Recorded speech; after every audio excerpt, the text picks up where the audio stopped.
Our tale begins in Charleston, South Carolina, just a few years before the ravages of the Civil War take hold. It was here that the young and lovely Anna Ravenel was born and raised. Anna was as sweet as she was beautiful. The daughter of the gentleman Edmund Ravenel, a doctor and a professor at the local college. Full of life, Anna was known to catch many a young man's eye, particularly the sailors who passed through Fort Moultrie just outside of town. Anna was no siren, though. As a member of Charleston's high society, Anna knew she would be matched with a well-to-do suitor when the time came.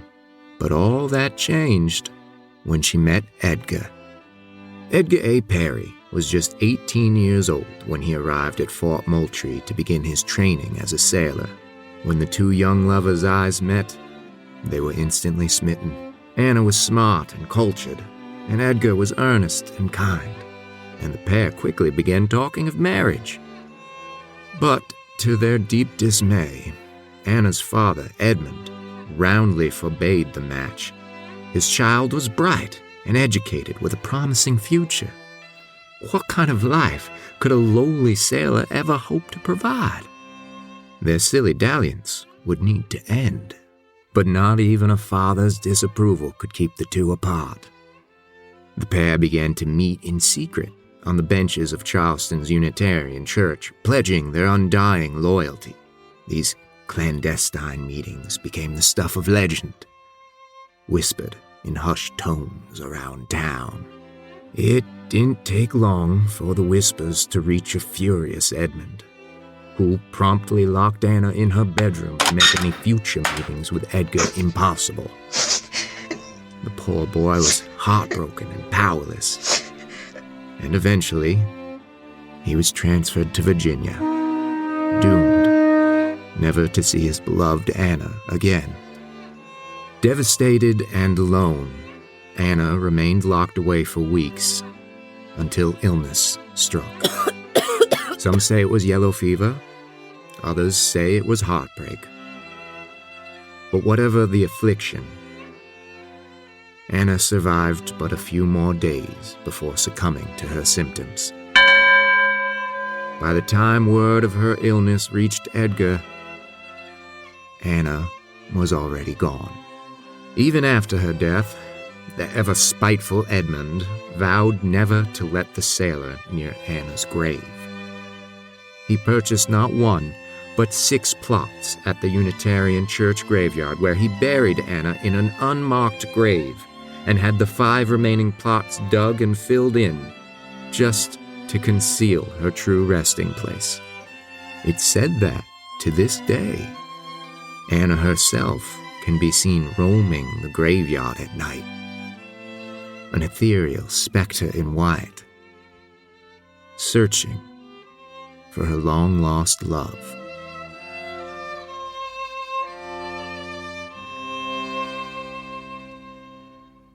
Hi guys, so this episode we're going to be talking about some pretty dark topics, and we do just want to go out there and say that we can't talk about the city of Charleston without acknowledging the fact that this city was built upon slave trade and plantations, and these stories are a very large part of Charleston's dark past and founding.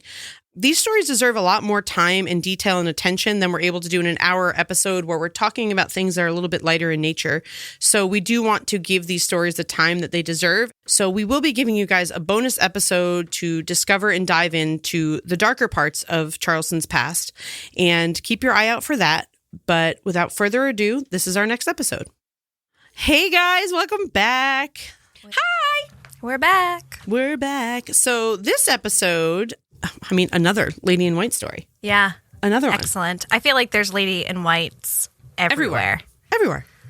And Dayelle, don't you have a nice, depressing story to kick us off? I do. We'll just dive right in. This story is going to take place actually on the corner of Meeting and Broad Street. There sits a little church, St. Michael's Church, and there is a ghost of a young woman who haunts this church. some cool little tidbits about the church. St. Michael's is one of the oldest churches in Charleston. It was built in 1761. And obviously with such an old church comes ghost stories. And the one that I'm going to tell you about is the story of Harriet Mackey. She was a 17-year-old girl who died in 1804, just before her wedding.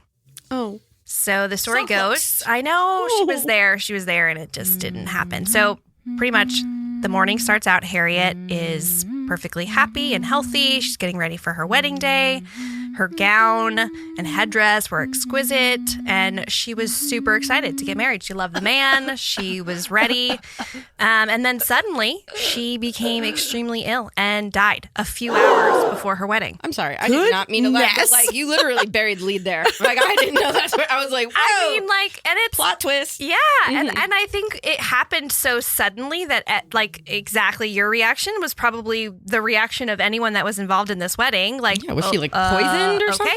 So no one actually knows what happened for sure. Of course they don't. However, a lot of like local chatter is that she was poisoned. And so there's one man, his name was William Alston, and people believe that he had a motive. So what happened is Harriet's father was a very wealthy man. He left a will giving everything he owned to Harriet, effective the day she married. Now, mind you, her father had already died, and she couldn't inherit anything until she was married. Typical. And so she, obviously on her wedding day, right, she would, once she was married, legally married, then she would inherit all of what her father had left, which was a lot. Land, money, there was a lot. Cows. And so she... In the will as well, it was also specified that if Harriet, for some reason, died before she was married, everything would be left to Mr. Alston, so this William Alston guy, his two sons. Dum, dum, dum. And he was also a very wealthy man, and he dabbled in the slave trade, which is, like a whole other topic that we will dive into. But he was not a nice man, and he had two sons, and they would inherit everything if Harriet had passed before she was married. And so that's kind of like a crazy, like, there's never been anything proven. They don't actually know what happened to her. But she appears at this church, or so the church role comes in a little bit later. So basically, Harriet, after she passed, Harriet was laid out on her bed in her wedding dress. So creepy. Super creepy. Apparently, this was like a common thing. Like mourners could come and visit the if you dead. spend all that money on a wedding dress, you better wear it. I mean, you're not wrong. But this wasn't even just for the wedding dress. It was just, this is how people mourned dead people. By putting them in their best outfits? Exactly. Kind of? Okay. And laid out for people to come and mourn them. Okay. So with that, another gentleman who had met Harriet a few months prior to her wedding, or almost wedding, had, it's kind of like a crazy little story, sideline. He had written in his diary after meeting Harriet that she was the singular beauty and charm. Like, this is just words that he wrote in his little diary. Little creepy. About Harriet, Little right? creepy. Not the man that she was marrying, which is even weirder.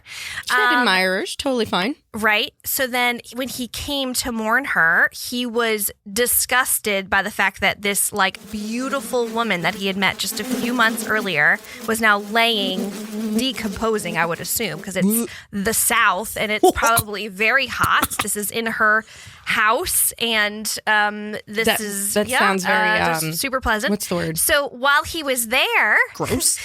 he wrote in his diary, this man liked writing in his diary apparently, that after he saw her dead body, he wrote in his diary, "But yesterday seemed so lovely and so fair to view, should today appear disgusting and become the object of our aversion." This is what he wrote in his little thing. So then, to add to this quite interesting story, it was a custom for wealthy families to hire a painter to come and paint the dead person, and they would while they're dead. So they're not painting an alive version; they're painting the dead in the bed. The dead in the bed person. Sick. And so Harriet's family commissioned a painter to paint a miniature. That was the other thing. It's a miniature painting of the person. And it was said that the person who painted it, his name was P.R. Valley, and he painted on a piece of ivory, and he used watercolor and graphite pencil to paint this painting of her. And it was basically to like memorialize her life, right? And it's kind of this painting actually exists. You can see it. It's displayed at Yale University, and it's a very common thing of that time, like these little mini portraits. And it's kind of creepy, but also that's, her thing. They didn't have photos, so I guess. Exactly. So they had to paint. So then it kind of goes on a little bit more. So the haunting aspect of this comes into, obviously, the church that she was going to be married in. She never was actually married. And so it's said that Harriet's ghost is seen wandering around inside the church. I do.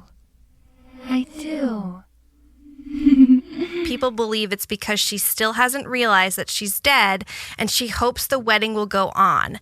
And then some people also believe that it's perhaps her waiting for her fiancé to join her to fulfill the promise of being together in the afterlife. That's so depressing. It's so sad. And It's so sad. It reminds me again of our first season and the Lady in White in Sleepy Hollow, because she was another one that was like waiting for her soldier to come back, right? Exactly. It's just like that, like love lost. And isn't there, so this episode, we're going to be talking a lot about the churches, the graveyards, some of the haunted homes and hotels and those kinds of things. But like, you always hear the reason that ghosts are haunting places is because they can't move on. For whatever reason, they can't move on. And all of these stories are these poor people or pirates who can't move on for whatever unfinished business. Remember, this is so ridiculous and has nothing to do with this, but remember Casper?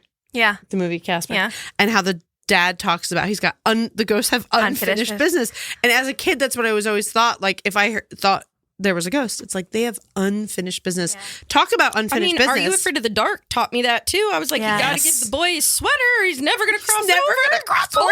Wait, there was a TV show called Ghost Whisperer. Do you remember that? Yeah. Where she would help spirits cross over. They'd see the light and they could cross. Charleston just needs some of that. Yeah, they just need a ghost whisperer to come in and help all these spirits that are just like stuck.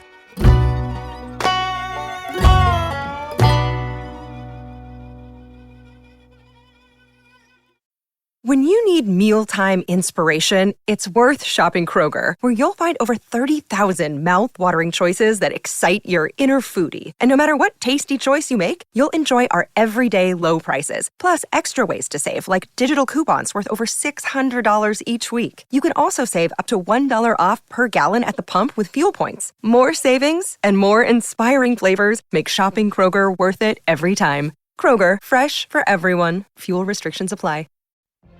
What if you could have a career where the opportunities are as vast as our nation, where it's not about mission statements, but a shared mission? At U.S. Customs and Border Protection, we go beyond to protect more than borders. From ship to shore, air to ground, cities to local communities, CBP agents and officers are keeping people safe. Join U.S. Customs and Border Protection and go beyond for something far greater than yourself. Learn more at cbp.gov/careers.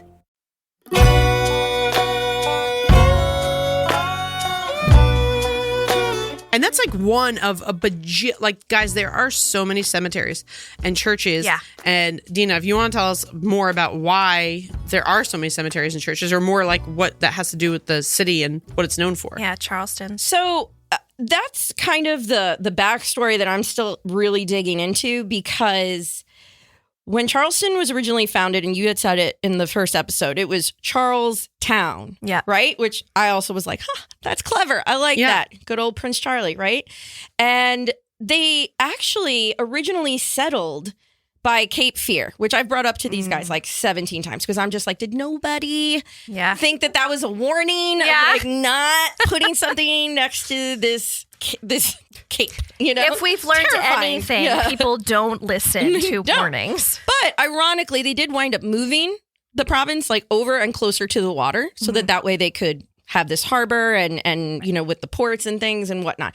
But they created so many churches in this area when they settled it. I mean, I'm on one website called lowcountrywalkingtours.com, and there are 13 churches listed here alone. Yeah. All different sects, all different types, and really just showing, again, that the melting pot that is Charleston as well. And you would think that kind of would lend to an open-mindedness. Yeah. However, not so much, but we'll touch on that later. One of the churches that I thought was really interesting that kind of brought everything full circle was the Circular Congregation Church, which not only being a gorgeous church, but it's one of the oldest churches in Charleston. So weird. I don't know. The church I just talked about was supposed to be the oldest church. I know, battling here. But it was formed back in 1681, and it was a combination of English, Scott Presbyterian, and French Huguenots. And really just celebrated this religious freedom that they all felt they found here establishing this colony. And it just makes me really sad that it seems like it had such great intentions, right? That this area would be so welcoming and so diverse and ahead of its time. Yeah. Essentially, right? But based on the story that we just heard earlier, the church that I think always gets us, especially if you're a English teacher, English fan, literature fan, whatever you want to say, is the Unitarian Church and its cemetery, which was built in 1772 and also one of the oldest Unitarian churches in the South. They really like that phrase. They sure do. And the second oldest church building in the city. Okay. All right. So, but we heard these names in our story that the star-crossed lovers kind of fairy tale that has, tracked through literature. Dad doesn't like the guy. They marry in secret. And then all of a sudden things go downhill. Well, one of Charlton's favorite myths would be that man was not Edward, but actually was Edgar Allan Poe. I love this. So good. And and as a total book nerd, as we all are, Edgar Allan Poe being one of my favorite literary figures ever because he's just so dark and twisty and I love it. I like, that question, if you could sit down with one person for dinner, like who would it be? I think I want it to be Poe. I'd want it to be Poe because for that reason, also he was notoriously known to be drinking Jack Daniels, which is one of my favorites. And he had a pet raccoon. I mean, it's all adding up. It's just all, sounds like a good time. I just think he'd be a very interesting person to sit down with. And you could be stressy and depressy with him and he'd be all about it. I think he'd probably be turned on by it. Well, except, we're too old for him. Just remember that. Yeah, why don't you tell us more about that, Deena? So there is, again, no documentation that the man in this story is, in fact, Edgar Allan Poe. This is, again, all myths that Charlestonians have just deemed facts. And we all love the story, so we're all encouraging it. We're not trying to stop it. But allegedly, this is where the poem, which is my all-time favorite poem of his, Annabel Lee, stemmed from. So you have your Lady in White theory, and at this Unitarian church, it is possible that they have their own Lady in White that is the actual Annabel Lee that Edgar Allan Poe, he fell in love with. It was this very prominent family in Charleston, and again, Dad, not a fan of Poe. I mean, I think we can understand that. Yeah. I could see bringing him home being a little iffy. Well, and like a writer, isn't exactly a... Well, I don't think he broadcast that. He actually lied about his age. He pretended he was 22 and he was in fact 18 so that he could get into the military, I believe. Into West Point, right? This was before West Point. Wow. Yeah, things were actually going fairly well for him at this point, and then West Point happened and that put Besides the kibosh dating on that. 12-year-old girls? 14. Oh, I'm sorry. Okay. 14, sorry. So, yeah, we know that his wife, Virginia, was significantly younger than him. Yeah. This is another story about allegedly him being 18. She was 14. Her name was Anna. And Dad didn't like it, tried to lock her in a room to keep them away from each other. And wouldn't you know it, a mosquito happened to get locked in that room with her. She wound up dying from yellow fever a few days later. Goodness. I mean, that's wild. That is a rough batch of luck there. But instead of allowing Edgar to mourn and everybody be able to visit her grave in this cemetery of the Unitarian Church. The father, to be Mr. Petty, dug 6 different graves and left them all unmarked. So that way he would never be able to know which one was actually her true burial ground. I mean, that's dedication on the father's end. Like, how much did he hate this man that he would do that with his daughter being dead? Like, it's messed up. Cruel. Okay, because she was 14 at the time, and this is post West Point. So Pre West Point. Oh, he's down here pre West Point. Yeah, I believe so. So then it's not, for the time, it sounds creepy, but for the time, if you were 18, 14, I mean, they were only living to like 35, 40 years old. And that's the thing is, like, these people weren't living past, a certain age. So, like, okay. that was I'm not reserving crazy judgment then. I'm bringing it back. Yeah. For now. It's cringe for this generation, yes. But obviously back in the day. It's cringe. I mean, but this is pre-West Point because he was in West Point in 1830. I had to make sure I confirm that. But I mean, wouldn't you want your daughter to date someone, all dressed in his finest garbs, like he's serving his country? Civil War is approaching. I don't know. We just talked about how stressy and depressy he was. Yeah. Although maybe the stressy, depressy stuff happened after she passed because he was so forlorn and heartbroken about losing her. I mean, look at the lyrics, the lines in Annabelle Lee. Many people say it really is about Virginia, but the fact that he also lived in Sullivan's Island for a stint, and he used that as a setting for the Gold Bug. Yeah, people want to tie Annabelle Lee to the Charleston coast and that area and so on and so forth. But I mean, that would be wild. I have actually stood my ghost tour that I took when I was down there. That was our last stop. We weren't allowed in. I don't know if it was because it was at night, but we stood at the entrance of the cemetery plot, and like you could look in, and not for nothing you could look in, but it was like pitch black. You couldn't see anything. I was like, that's cool. I could stay over there. I'm good at the gate right here. Yeah. But... And this, from what I've learned, there's so many churches in Charleston, right? It's ridiculous. And that is one of the reasons why they refer to it as the Holy City. Yeah. You can't like turn a block without bumping into multiple churches on every corner. I wish I knew more about architecture because they really are. Some of them are gorgeous. Quite stunning. Yeah. Yeah.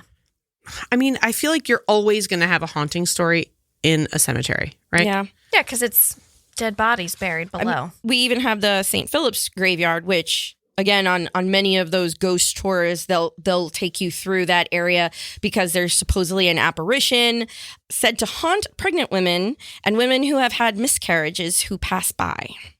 Fantastic. But I see a trend. Yeah. Right. These poor women. Yeah. And there are horrible stories keeping them kind of tied. Yeah. I was going to say chained, and that's even worse. I mean, that's even darker. That is darker. Yeah. Well, I mean, I don't know. I feel like if you're going into a cemetery at night, it's going to feel haunted. Yeah. But also, like, there's something about churches that, to me, they're always so beautiful to go into, but you cannot deny that when you go into a church or you do a tour inside of a church, especially churches this old, there is a feeling, like that we had talked about in the last episode. There's a feeling, right? Like a dark, harboring feeling. I think that's what, clearly, I give cemetery tours. I enjoy being in the cemetery. I haven't done a night tour yet. I've only gone on them, but it's a different vibe. I love being there during the day. And some people find that so weird, but I find, first off, it's quiet. Yeah. Which is lovely. It's so peaceful. And like, not for nothing, a lot of them have wonderful views, because they've picked these plots on purpose. Mm-hmm. And when we're talking about the St. Philip's one, I showed you guys the picture of the ghost that's allegedly her name is Sue Howard.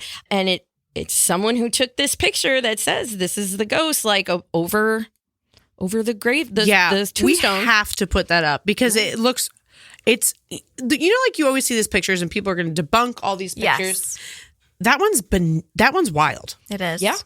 And they say that a lot of the people that go on these tours, especially with this spirit, there have been numerous reports of pregnant women having problems after either seeing the photographs or handling the photograph. Some have felt as though they were choking. And others felt sick to their stomachs, which Dayelle said. Dayelle, validation. Yeah. Your spooky story earlier. Well, it's kind of crazy, too, to think about this. I mean, this goes off a little bit about what we're talking about now, but later on in future episodes, like there were, doctors who would hex people. And I wonder if there's some level of hexing going on there, because For sure. I feel like you need to have some kind of physical thing to hold on to hex, right? So if it's like an it's anchor. a photograph, right? Like Ooh, of, yeah. and by a pregnant woman touching that photograph, whatever that hex was, I don't know. Oh, dang. Somebody write that story. We just did. You know what's ironic, though? The St. Philip's Church, they put a sign out front that says the only ghost at St. Philip's is the Holy Ghost. Yeah. Oh, yeah, they don't like it, I guess. They don't Join like us for it. worship Sundays. I'm like, oh, Yeah. okay. Hard pass. Yeah. Hard pass. That's The Holy Ghost is the Holy Ghost. Love that. I mean, great marketing. Fantastic. Yeah. Put that on a t-shirt. Well, and I think a lot of the churches, again, because you're in an area that is known for haunted tours and all this stuff, I don't remember seeing any churches that welcomed you into the church through the tour or with the tour or anything like that. You walked past most of them. And I feel like there's probably a reason for that, because For these sure. churches are still operating today, or most of them are. And so, like, obviously having these like spooky, haunting tours going through might not drive. That might also have something to do with the difference between a graveyard and a cemetery. Yes. Right? A lot of people don't know that a graveyard has to be connected to a church. To a You are a church, member of that congregation. Right. And then a cemetery, like Sleepy Hollow Cemetery, right, it's non-denominational. So Right. Anyone. any and all are welcome. Yeah. So you can just walk through because you're not going to disrupt services or anything like that. But you know how graveyards that are connected to a church tend to be smaller. They're like the parishioners. This example, Sue Howard was a parishioner. Yeah. So they might That's just, fair. yeah, I can totally respect tours for not actually like trampling through. Oh, 100%. Absolutely. You know, exactly. you'd be surprised 'Cause with it's not- how yeah, and disrespectful people can be without even realizing Exactly. they are. It's not an intentional disrespect, I think, sometimes, especially if you're doing multiple tours in a day, in a week, in a month, all summer the wear and long. tear. Like, Yeah. I can imagine. And these, obviously every building we've talked about so far has said, like, oh, it's the oldest in blah, blah, blah. But I'm sure that plays a toll in, like, keeping these places pristine is not allowing people to just walk through. Sure. Every day, all day. I also make sure when I go in, I'm like, good morning, everyone. Yeah. I'm like, I'm here in peace. Yeah, exactly. Hello, we are friends. Exactly. They know We're I'm just telling your story. I'm here with the best intentions. Yeah. So I have a little bit of a different story. Ooh. Are we going down a different path? We're going down a little bit of a different path. So I'm going to be talking about the Mills House, which is the Wyndham Grand, aka the Pink Hotel, which was Stunning. It's beautiful. I've never seen it. I don't think I have either. I'm going to look it up. It was built in 1853, and the builder was a local grain merchant, Otis Mills. And there's a lot, it's okay. It is gorgeous. Stunning. I have several photos by that because it's so pretty. And there's a really good coffee shop. Unfortunately, not the hotel we're going to be talking about because that thing burnt to the ground. Yeah. But the story of the Great Fire of Charleston, if you're doing any looking into Charleston, a lot of these hauntings have to do with the haunting and fire of Charleston, which happened in 1861 on December 11th. Which is wild because we live in the Northeast, so we automatically think December 11th, oh, it was snowing. Yeah. No, down there, the cold front coming from probably the Northeast was bearing super, super high winds, and a fire started near the intersection of East Bay and Hassel Street, where Harris Teeter is now located. I don't even know what that is, but that was fun to say. It's a grocery store. That is not real. Yes, Harris Teeter. Harris Teeter is a grocery store. Yeah. Oh, okay. Well, that is where the fire started. I thought you were making that up. I was like, how did she know about that? I don't know shit, guys. So the Great Fire of Charleston, it burned so much of the city. It burned over 540 acres, 575 homes, a crap ton of businesses, and 5 churches. One of them, of course, was included in this, was this hotel.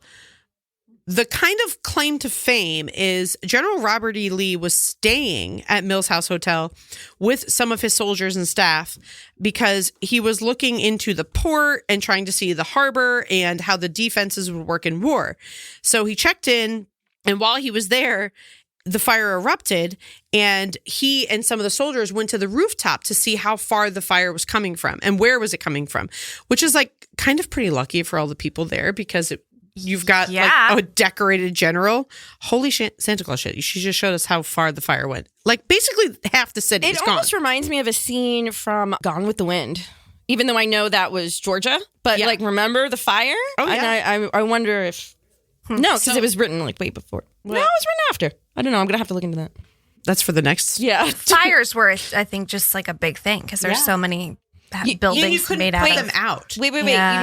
You mean the the friendly fire brigade? What were they called? Oh yeah. When I'm done, you have to say that. So this was a lot of Confederate soldiers were staying there at the time with General E. Lee.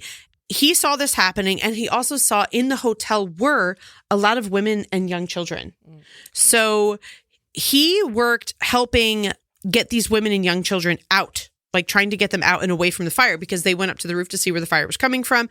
So they're trying to get them out. And he sent his soldiers, which is just like the most wild thing to think, to get buckets of water and run them down to the fire. I can't imagine. It probably did everybody nothing. Get a bucket of water. Of course, it did nothing. Every roof probably back then, there were so many things made of straw that were thatched and like everything was flammable. Yeah, everything was wood. Everything was flammable and wood. Yeah. So, of course, he took one lady and her baby, and another officer took another baby. And so they would wrap the babies in wet blankets and push them through the smoke and push them out. So he kind of is well known for what he did helping through the fire.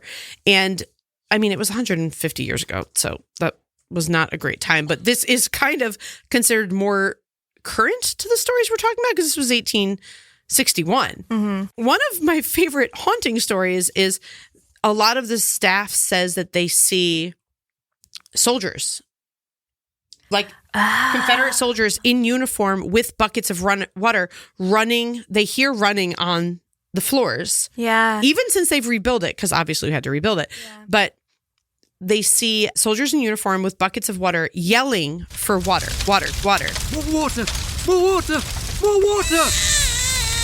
Please help me. Please, my baby. And this is actually really sad. So obviously they weren't able to get everybody out, but there was they see a lot of women carrying babies screaming for help as ghosts and apparitions. One of the most popular is there's a woman in a 19th century dress holding a baby.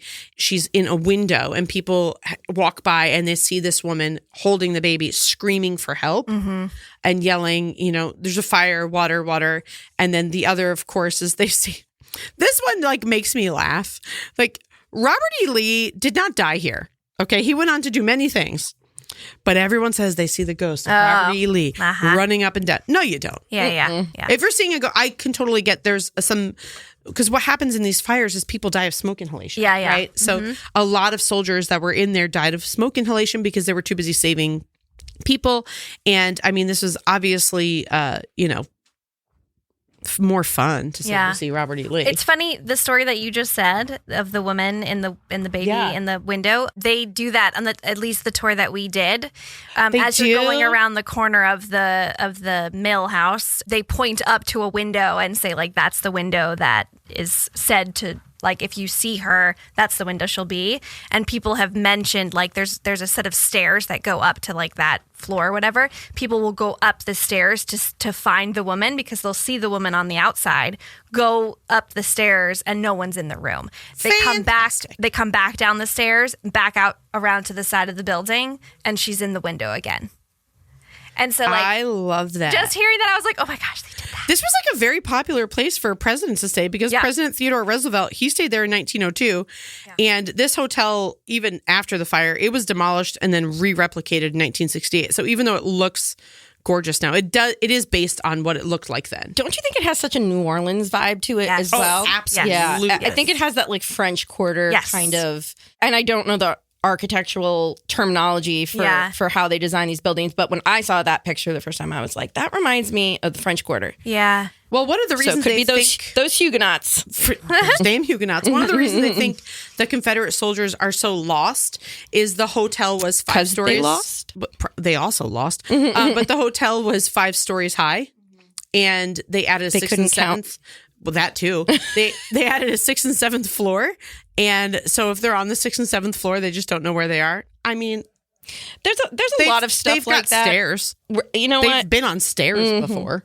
Have they? Well, we hope. You know, maybe it's just like I mean, how old were these soldiers? They probably were like 15. They're babies. You know? Yeah, they were little They're babies. young.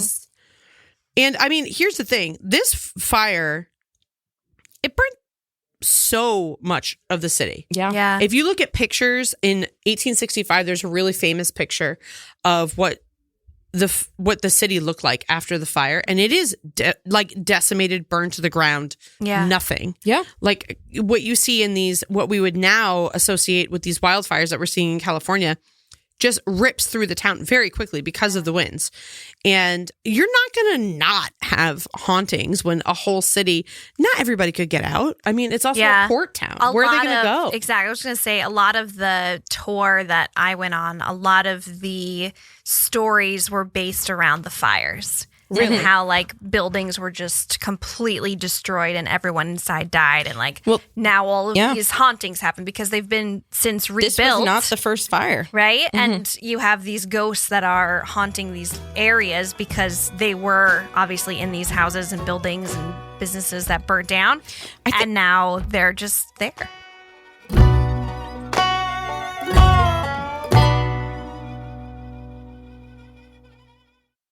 When you need mealtime inspiration, it's worth shopping Kroger, where you'll find over 30,000 mouth-watering choices that excite your inner foodie. And no matter what tasty choice you make, you'll enjoy our everyday low prices, plus extra ways to save, like digital coupons worth over $600 each week. You can also save up to $1 off per gallon at the pump with fuel points. More savings and more inspiring flavors make shopping Kroger worth it every time. Kroger, fresh for everyone. Fuel restrictions apply.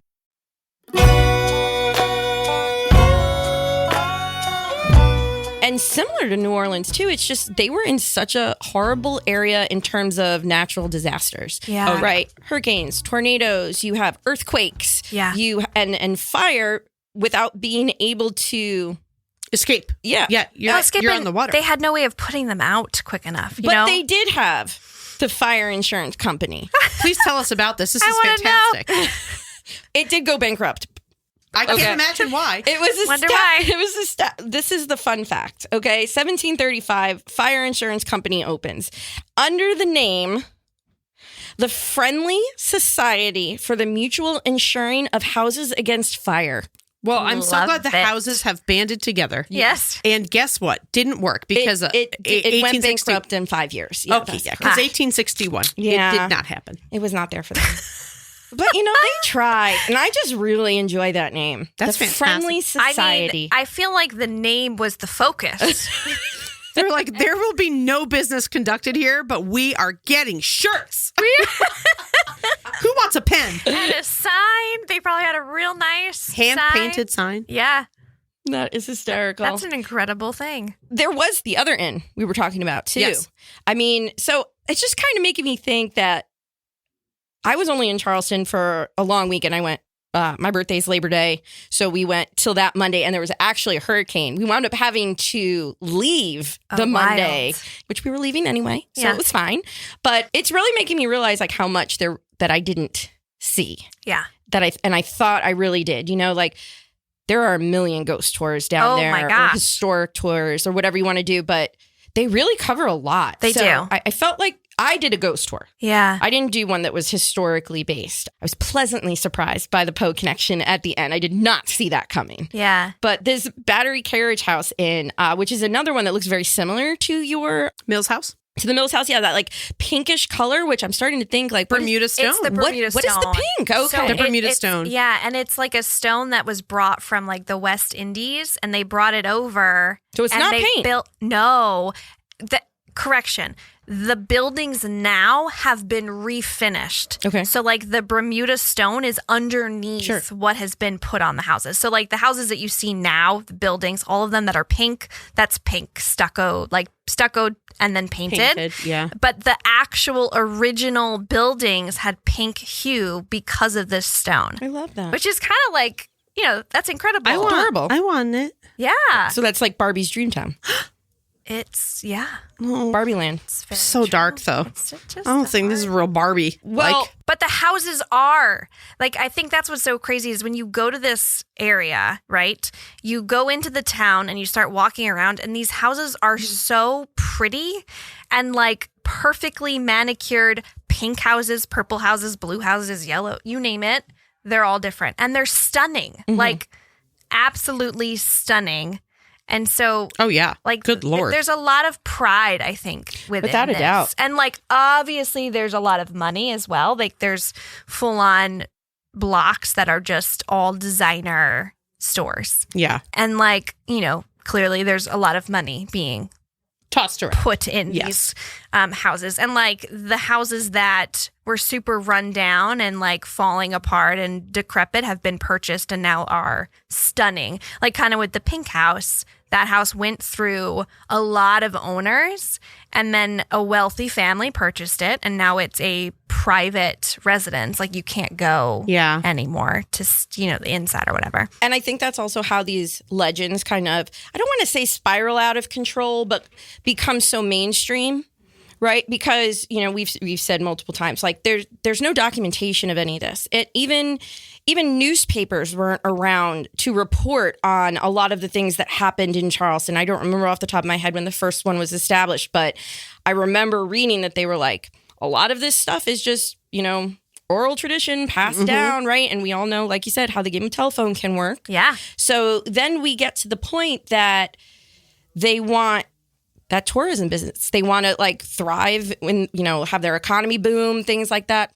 And here we go. Let's tell some really cool stories about it. So one thing that, again, we had mentioned in the beginning of this episode about the darkness behind Charleston is something we're going to talk about later. But I feel like in the last 10 years or so, all of these things, the hotels we've talked about, the churches, the graveyards, it has become such mainstream tourism. Like I have friends that go to Charleston once a year because of the food. Oh, without a doubt. Because the food is supposed to be absolutely incredible. And it's in all of these restaurants that we're talking about that are so freaking haunted. Yeah. And I don't know that they're even leading with those stories anymore because they've done such a good job of rewriting the troubled past and rewriting the history and trying to correct the horrific things and that happened and that were done there. Yeah. But I mean, I've never been, but it looks like it's like a fairyland. Yeah. It does not look real. To me, it really feels like you step back into history in a way that, going to Salem, going to Sleepy Hollow even, it's uncanny to me, that I just really feel like I go back in time when I go there, and I love that. It is very well preserved. Like I think a lot of whoever owns these homes today, clearly there's a love for this community and like the history of this place because it shows. Like when you're seeing all these places, like when we were there, we were actually there in November, so it's kind of off season. Everything was still packed. Like the restaurants were packed, the bed and breakfasts were fully booked. Like the place is year round, even though it's not necessarily like I think summertime is their core tourist. It still was like, any of the well-known places to go were like lines wrapped around the corner. And I feel like you're, just the stuff that we've talked about today, because it is such a historical city, you maybe get lost in the sauce a little bit with, the tours and all that kind of stuff. But there is a very modern aspect to Charleston from everything I've seen. Like they've reinvented parts of the city where what's happening inside these restaurants and hotels is very modern, but they, like you said, they preserve the classic nature of the city. Yeah, the history. Which does not happen very often. Like here in New York, how quickly do they want to take a beautiful old building Yeah, and completely knock it down, gut it, and make it look modern. And everyone's so sad when that happens. And I feel like they don't do that there. No, and I think there's something to be said. I don't know the actual, like, the for real reasoning behind it, but I feel like there's some kind of historical society that probably has something to say about these buildings. Because I think, like if you have a home that is from a certain time period in New York, you can have it added to the historical society. Yeah. And then they give you rules on like how to renovate. You can't, like if you're updating something, it has to be updated in the specific type of material that would have been of that period. Like there's a lot of rules. But with that being said, then it holds the integrity of that house or the building or whatever the property is. And I'm sure there's some kind of society that is in charge of that kind of stuff. Without a doubt. And I think if people are really like folklore, mythology lovers, don't go to the overly commercialized kind of tours and what have you. Like you kind of have to experience it yourself without all the hoopla around you. Yeah. And I think that's where Salem lost me. Mm-hmm. That, when I was walking around, yes, it had some cobblestone streets and things like that, but the amount of touristy kind of gimmicky shops that were now in those places. Yeah. Charleston is not like that. I'm not saying it doesn't have it, but I wasn't like feeling like... It's not thrown in your face. Yes. Yeah. And that was very disparaging for me. They do it classy. Yeah. Now, you're going to tell us about that other inn. Is that still there or is that knocked down? Oh, it's totally still there. The South Battery Carriage House. Yeah. Or the Battery Carriage House Inn. And it's one of those places that I think if we were going to go down, I'd be like, yeah, we got to stay here. Yeah. Is that pretty? It is beautiful. And I think between the pink of the stone and some things that I've read about what's called haint blue paint, which we'll talk about later in the episodes, it has that kind of coloring on its balconies, if you will. Yeah. Because it's 3 floors, those beautiful... Are they balconies? Porches? Like outside, outside porches? Yeah. Well, they have 2 rooms that are allegedly haunted. So we would have to stay at either one of these rooms. One of them is room 8, which my favorite number. Not so friendly of a specter. Never mind. But they described him as less friendly, but he's a headless torso. Call back to season 1. Yes. And, I think it has that connection kind of to the Civil War. These are, again, possible soldiers, which, again, reminds me of my beloved Hessian, who lost his head during the American Revolution. But many people are saying that they've seen him. He said the spirit's overcoat seemed to be made of a coarse material, perhaps like burlap. So people are having these odd sightings in this specific room. But then you want a nicer ghost, you go to like next door, room 10. Okay, so we can stay in room 10 then. Yeah. I'm okay with the nice ghost. I don't want the mean guy. This is depending on what you consider to be nice, right? Oh, okay. He is called the gentleman ghost. Oh, no. Okay. No. Oh. Because he tends to crawl into bed with women who stay in the room. Guys, he just wants to cuddle. Just gonna sneak in here. Is this Stede Bonnet? Spooning? Is it our boy, the gentleman pirate? I mean, I feel like there has to be a connection. I don't see his actual name tied with it, but he was referred to as the gentleman pirate, right? Hold the phone. Imagine say you're in Charleston for a work trip. Your boss puts you up in this lovely hotel, world-renowned. You get room 10. You know nothing about this. You're just there for a conference on cheese. And you're in the room, and all of a sudden... you just feel slippery, slattery into your bed. And cold. And cold. Nice shampoo. What? I mean, it does say... That's like, to me, you can make noises, you can knock stuff over, you can touch the back of my neck, you can play with my hair. Don't touch the back of my neck. Sliding into bed with me? That you see, like, the sheet move? Can I have more covers? Like the bed is like the safe zone, right? Like in like scary movies when under the bed, right? You don't look under the bed. Don't put your feet one on the leg outside, out, and right? then you bring it in for the ghosties. Right. If my blanket is over my head, nothing can see me. Exactly. No, I always thought that when I was little. But I love this. It says he's well-dressed. Oh, good. And he's just looking for a comfy bed and warm body to snuggle up to. Great. Not a fan. No need to move over. He reportedly takes up very little space. Okay. Oh, great. So we've got a nice, skinny little tiny man jumping into bed with you. I have literal goosebumps. Can you just imagine that, though? Like, in Paranormal Activity 1, where the whatever you can't see the whatever it is that's haunting them, Just and see, it's like, the sheet taking the sheet off of them. That is, I truly think that is as a child, that is your biggest fear. As an adult. If you are laying in bed and you're looking at your feet, right? Your feet are under the sheet, and all of a sudden you just see the sheet slowly start to get pulled down. You cannot tell me that would not terrify you. I would poop in my pantaloons right there. Like, it's game over. I would get out of that bed and run from that room so fast. But the one ghost is a headless torso, so he can't chase after you if he's just a torso. He got no legs.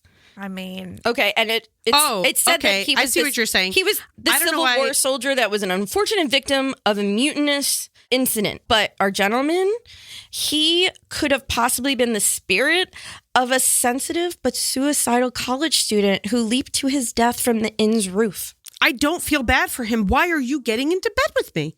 Does he get into bed with the dudes? No, it specifically says the lady. He's a creep. He's a creep then. He just wants to be loved. I mean, cool, bro. I just want to sleep. But if you let him alone sleep with you, then will he be able to go home? I'm not taking one for the team. You can, I'll tell you that you right can now. ask him. I'm telling you that right now. I'm not taking one for the team. You know, is that it? Don't volunteer that he's just looking for somebody to cuddle, and then once he gets his cuddle, he can go home? Possibly. I mean, I'm just saying that might be what he's looking for. There's still no consent. He just wants to be the big spoon. I don't care. There's no consent. No, he seems like he wants to be the little spoon. That's what he seems like. I agree. He is a little spooner. Yeah. Little spooner. I just think that,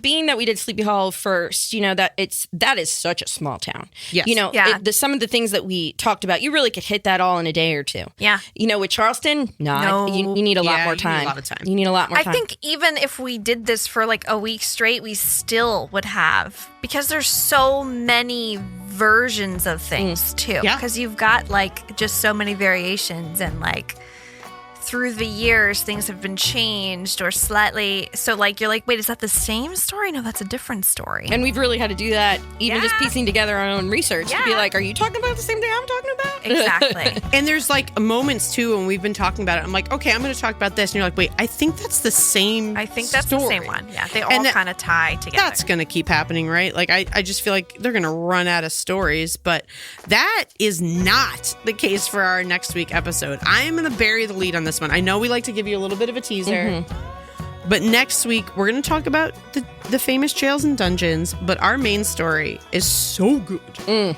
So just stay tuned, guys. I can't wait for I'm that like, one. don't look at me. You just said you didn't want to talk about it. We can't try talk not to spoil We it. can't talk about it. All right, guys. So we will see you next time. Bye. Bye. Bye. Later, guys and ghouls. Folktown is a production of Gotham West Studios. Our editor is Katie Yonner. Our associate producer is Grace Heerman. Our production coordinator is Nicole Vargas. Our senior content producer is Kyle Bosch. Our director of marketing is Dayelle Watts, and our executive producer is Tommy West. Find us on Facebook, Instagram, and TikTok at Folktown Podcast. When you need mealtime inspiration, it's worth shopping Kroger, where you'll find over 30,000 mouth-watering choices that excite your inner foodie. And no matter what tasty choice you make, you'll enjoy our everyday low prices, plus extra ways to save, like digital coupons worth over $600 each week. You can also save up to $1 off per gallon at the pump with fuel points. More savings and more inspiring flavors make shopping Kroger worth it every time. Kroger, fresh for everyone. Fuel restrictions apply. What if you could have a career where the opportunities are as vast as our nation, where it's not about mission statements, but a shared mission? At U.S. Customs and Border Protection, we go beyond to protect more than borders. From ship to shore, air to ground, cities to local communities, CBP agents and officers are keeping people safe. Join U.S. Customs and Border Protection and go beyond for something far greater than yourself. Learn more at cbp.gov/careers.